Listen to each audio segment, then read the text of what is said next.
الشمس والقمر بحسبان والنجم والشجر يسجدان والسماء رفعها ووضع الميزان ألا تطغوا في الميزان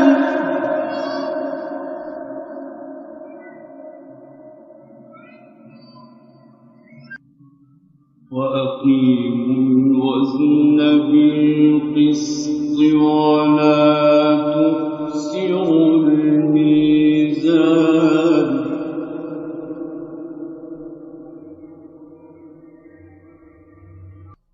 والأرض وضعها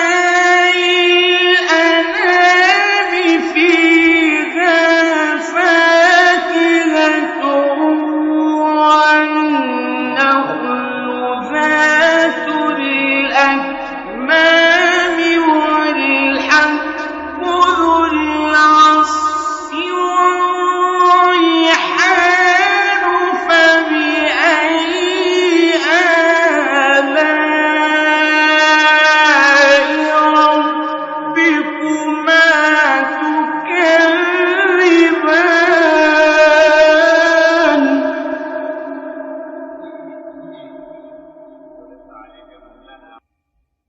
خلق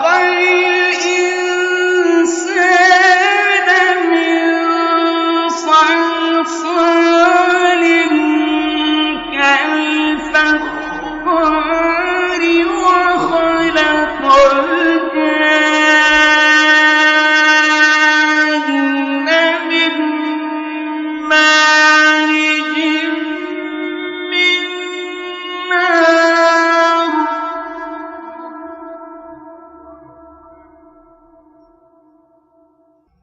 فبأي آلاء ربكما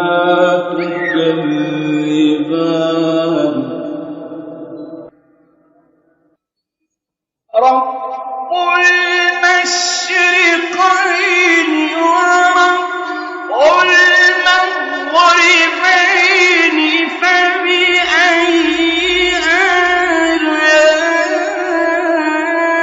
آلاء ربكما تكذبان مرج البحرين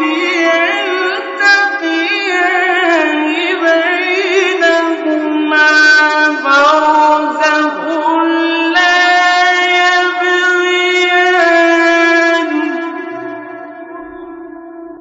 فبأي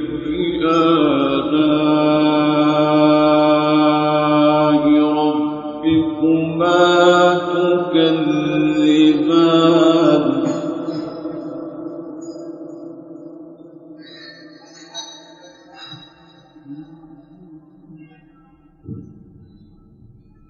يخرج منهما اللؤلؤ والمرجان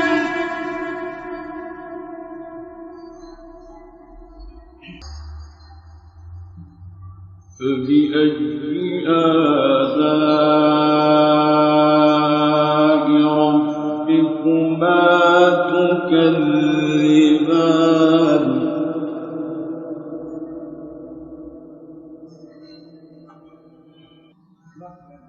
وله الجوار المنشآت في البحر كالأعلام